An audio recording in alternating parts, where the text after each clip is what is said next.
विद्यार्थी मित्रों આજનો આપણો ટોપિક છે ટોર્ક વડે થતું કાર્ય। હવે આપણે આગળના ચેપ્ટરની અંદર પાંચમા ચેપ્ટરમાં જોઈ ગયા કે ચલ બળ વડે થતું કાર્ય, ખાલી બળ વડે થતું કાર્ય। તો તેમાં શું આવતું? કાર્ય બરાબર બળ ગુણ્યા સ્થાનાંતર। અહીં ટોર્ક વડે થતું કાર્ય એ કોના માટે? કોણીય ગતિ માટે। તો કોણીય ગતિ માટે કાર્ય કેવી રીતના આવશે? W બરાબર બળ ગુણ્યા સ્થાનાંતરની જગ્યાએ ટોર્ક ગુણ્યા કોણીય સ્થાનાંતર આવશે।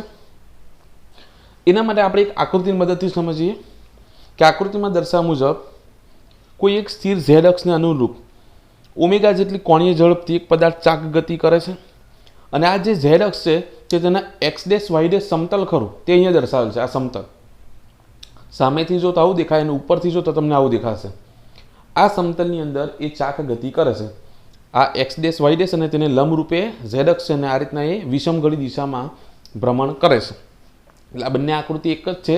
ઉપરથી જો તો આ ટોપ વ્યૂ છે અને આ ફ્રન્ટ વ્યૂ છે સામેથી જો તો આ દ્રઢ પદાર્થ પરનું કોઈ બિંદુ P1 નું ઉગમ બિંદુ એટલે આ કેન્દ્ર C થી અંતર કેટલું છે? R1 છે। R1 સદિશ છે અને તેના પર F1 સદિશ જેટલું બળ લાગે છે અને તે વર્તુળાકાર માર્ગ પર ઓમેગા જેટલી કોણીય ઝડપથી ગતિ કરે છે। તો આ C થી P1 નું અંતર કેટલું છે? R1। તો CP1 is equal two R1। હવે આ કણ પર જ્યારે F1 બળ લાગે છે ત્યારે P1 બિંદુથી P1 ડેશ બિંદુ પર પહોંચે છે। F1 જેટલું બળ લાગતા P1 થી P1 ડેશ સુધી પહોંચે ત્યારે તેણે કરેલું કોણીય સ્થાનાંતર કેટલું છે? ડેલ્ટા થીટા જેટલું।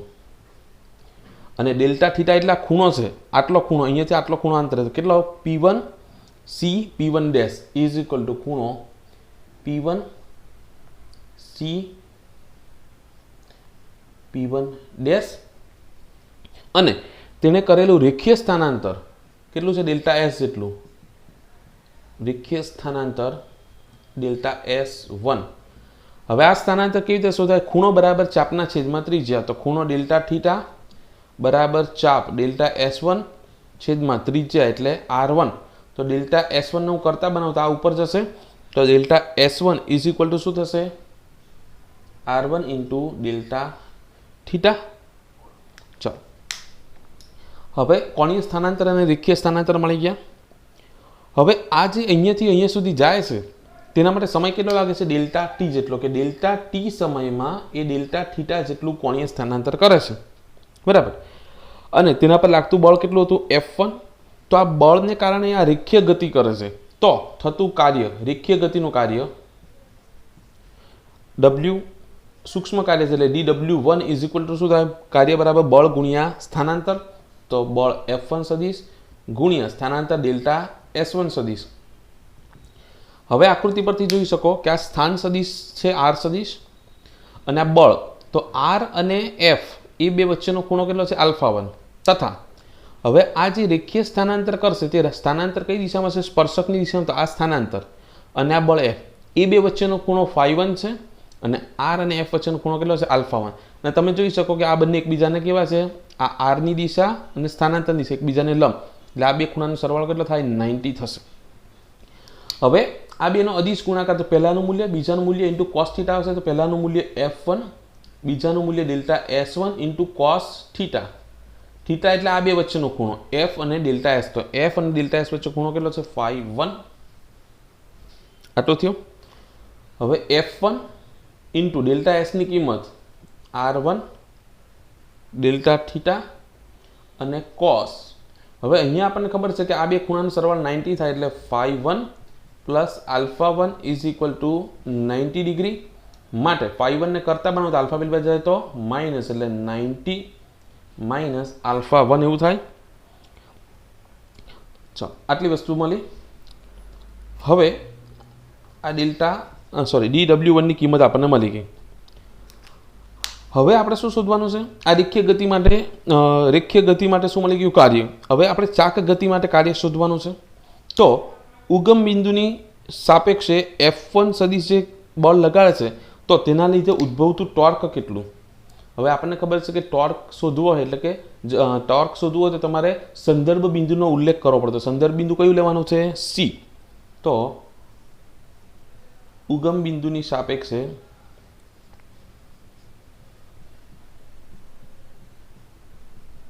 F1 સદિશ બળના કારણે લાગતું ટોર્ક.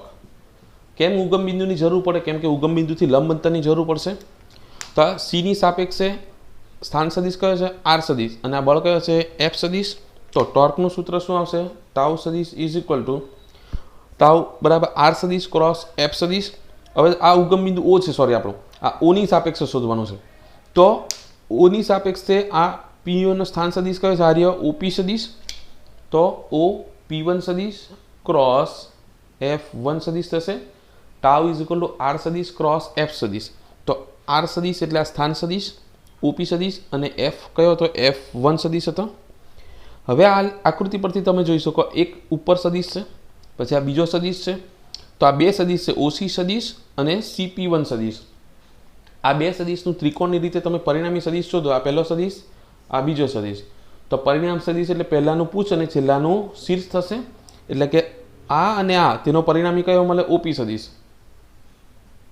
આકૃતિ પરથી આ સદિશ જે ખરો OP1 સદિશ એ કોનો બેનો પરિણામે છે? ઓસી સદિશ વત્તા CP1 સદિશનો. એટલે OP1 ની જગ્યાએ તમે આ લખી શકો, ઓસી વત્તા CP1 સદિશ. ચાલો એની કિંમત મૂકું તો શું થશે? ટાઉ સદિશ ઇઝ ઇક્વલ ઓપી ની જગ્યાએ શું લખું? ઓસી સદિશ પ્લસ CP1 સદિશ ક્રોસ F1 સદિશ.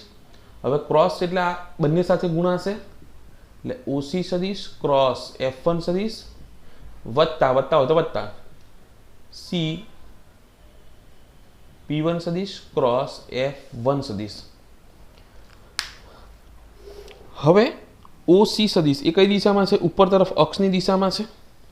પછી CP1 એ કઈ દિશામાં છે? CP1 એટલે આ દિશામાં છે. હવે CP1 અને F, CP1 એટલે કે આ દિશા અને F એમની વચ્ચે ખૂણો કેટલો છે? આલ્ફા છે. અને ઓસી અને F1 તેમની વચ્ચેનો ખૂણો કેટલા થશે? હવે ઓસી અને F1 એ બંને તો ક્યાં લાગે છે? લંબ દિશામાં, એક જ દિશામાં. આ પણ કઈ દિશામાં લાગે છે? અક્ષની દિશામાં. એટલે ઓસી ઉપર તરફ અને આ પણ કઈ દિશામાં છે? ઉપર તરફ જ છે, બરાબર. તો એ બંને વચ્ચેનો ખૂણો કેવો થઈ જશે? સોરી, એના માટે નહીં, આપણે ઓસી એટલે કે આર સદિશ ક્રોસ એફ સદિશ. તો ઓસી તો કઈ દિશામાં છે? અક્ષની દિશામાં જ છે. એટલે તેનું લંબ અંતર કેવું થાય? 0 થાય. માટે આ જે ખરો તે કેવો થશે? 0. અથવા તો તમે બીજી રીતે કહી શકો કે ઓસી સદિશ અને F1 સદિશ એ બંનેની દિશા કેવી છે? સમાન છે. માટે થીટા કેવા આવે? 0. આનું તમે સદિશ ગુણાકાર કરો તો પહેલાનું મૂલ્ય ઓસી સદિશ ક્રોસ F1 સદિશ ઇઝ ઇક્વલ ટુ પહેલાનું મૂલ્ય ગુણ્યા બીજાનું મૂલ્ય ગુણ્યા સાઇન આ બે વચ્ચેનો ખૂણો એ કેવો છે? 0. Sine 0 is equal to 0. માટે આ પદ કેવું થશે? 0. તો બાકી શું રહેશે? ટાઉ સદિશ ઇઝ ઇક્વલ ટુ CP1 સદિશ ક્રોસ F1 સદિશ. પણ CP1 એટલે તો કેટલા છે? R1 સદિશ છે. એટલે એની જગ્યાએ શું લખી દઉં? R1 સદિશ. તો R1 સદિશ ક્રોસ F1 સદિશ. ચાલો હવે આપણે શું કરવાનું છે? અહીંયા સદિશ ગુણાકાર એટલે પહેલાનું મૂલ્ય, બીજાનું મૂલ્ય અને સાઇન તેમની વચ્ચેનો ખૂણો. તો ટાઉ ઇઝ ઇક્વલ ટુ શું થશે? પહેલાનું મૂલ્ય R1, બીજાનું F1 ઇન્ટુ સાઇન આ બે વચ્ચેનો ખૂણો. R1 અને F એમની વચ્ચે ખૂણો કેટલો છે? આલ્ફા 1. એટલે શું આવશે? Sine alpha 1. હવે આપણે શું શોધવાનું છે? આ તો ટાઉ 1 મળી ગયું. આ 1 1 નંબર હતા તો અહીંયા પણ આપણે 1 નંબર જ આપશું કે કોઈ એક 1 નંબરનો P1 કોણ હતો તેના પર F1 બળ લાગ્યું અને તેના પરનું ટોર્ક કેટલું થઈ ગયું? ટાઉ 1. આ 1 નંબરનો એની જગ્યાએ 2 નંબરનો કોઈ કણ હોય P2 તો અહીંયા બધામાં 2 આવે, 3 હોય તો 3 આવે. હવે મારે આ 1 નંબરના કણ પર આ જે ટોર્ક લાગે છે એના લીધે થતું કાર્ય શોધવું છે. તો એ કાર્યને પણ નંબર 1 જ આપવો પડશે. તો ડેલ્ટા W અથવા તો સૂક્ષ્મ કાર્ય હોય તો DW અથવા તો delta W1 is equal two શું થશે? કાર્ય બરાબર બળ ગુણ્યા સ્થાનાંતરની જગ્યાએ શું થશે? ટોર્ક ગુણ્યા કોણીય સ્થાનાંતર. ટોર્ક કેટલું? ટાઉ 1 અને કોણીય સ્થાનાંતર કેટલું હતું? Delta theta. તો ટાઉ 1 ઇન્ટુ ડેલ્ટા થીટા. જ્યાં ટાઉ 1 ની કિંમત આ મૂકી દો તો delta W1 is equal two R1 F1 delta theta into sine alpha 1 આ રીતે તમને મળશે એક નંબરના કણ માટે. હવે કોઈ એક નંબરનો કણ હતો તો તેનું કાર્ય ડેલ્ટા W1 આવી ગયું. એની જગ્યાએ ધારો કે કોઈ તંત્રની અંદર n કણો હોય તો દરેક કણ પર થતું કાર્ય કેટલું થશે? અનુક્રમે ડેલ્ટા W1 ડેલ્ટા W2 એ રીતના થશે. તો કરવું પડતું કુલ કાર્ય શોધવું હોય તો delta W is equal two શું થશે? Sigma tau into delta theta tau I starting from 1 to n. એટલે પહેલાનું ટોર્ક બીજાનું ટોર્ક એ બધાના ટોર્કમાં શું કરવો પડે? તમારે સરવાળો કરવો પડે. જ્યાં સિગ્મા આઈ બરાબર 1 to n tau I is equal two શું થશે? Tau 1 plus tau 2 plus dash dash dash tau n. તો આના પરથી તમે કુલ કાર્ય લખી શકો delta W is equal two tau into delta theta. જ્યાં ટોર્ક એ શું છે? આ બધા ટોર્કનો કુલ સદિશ સરવાળો. હવે આની અંદર જો તમે લિમિટ લઈ લો, limit delta theta tends to 0 તો ડેલ્ટાની જગ્યાએ શું થઈ જશે? d. તો dw is equal two tau into d theta. હવે આ જે સૂત્ર કરું તે રેખીય ગતિનું સૂત્ર dw is equal two f into dr અથવા તો dx એ રીતનું સૂત્ર જે મળે f ઇન્ટુ dx અથવા તો ds પણ લખી શકો સ્થાનાંતર. અહીંયા સ્થાનાંતર s વડે લીધું તો ds લખું. તો રેખીય ગતિ માટે કાર્ય બળ ગુણ્યા સ્થાનાંતર અને કોણીય ગતિ માટે જે કાર્ય થાય તે શું થશે? ટોર્ક ગુણ્યા કોણીય સ્થાનાંતર. હવે આ સૂત્રની અંદર જો તમે બંને બાજુ ડેલ્ટા ટી વડે ભાગવું અથવા તો dt વડે ભાગવું, લિમિટ લીધેલા છે એટલે ડેલ્ટાની જગ્યાએ શું થશે? dt. બંને બાજુ એક સરખો સુધારો વધારો કરી શકો. તો હવે આ શું આવી ગયું? કાર્યના છેદમાં સમય. હવે કાર્યના છેદમાં સમય એને તો શું કહેવાય? પાવર કહેવાય. માટે પાવર p બરાબર tau into D theta by dt. સ્થાનાંતરનું કોણીય સ્થાનાંતરનું સમયની સાપેક્ષે વિકલન જેને શું કહેવાય? કોણીય વેગ કહેવાય. માટે શું થશે? Tau into omega. આમ પાવર p બરાબર ટાઉ ઇન્ટુ ઓમેગા. જે રેખીય ગતિનું સૂત્ર પાવર p બરાબર f ઇન્ટુ વીને મળતું આવે. પદાર્થ પર લગાડેલું બળ ગુણ્યા તે બળને લીધે પદાર્થમાં ઉદ્ભવતો વેગ અને અહીંયા પદાર્થ પર લગાડેલું ટોર્ક ગુણ્યા તે ટોર્કને લીધે તેમાં ઉદ્ભવતો કોણીય વેગ. આ રેખીય ગતિ માટે પાવર અને આ કોણીય ગતિ માટે પાવર. તો આપણે આજની થિયરીમાં જોઈ ગયા કે ટોર્ક વડે થતું કાર્ય એટલે શું અને કોણીય ગતિ માટે પાવરનું સૂત્ર. હવે નેક્સ્ટ વિડીયોમાં પાછા મળશું.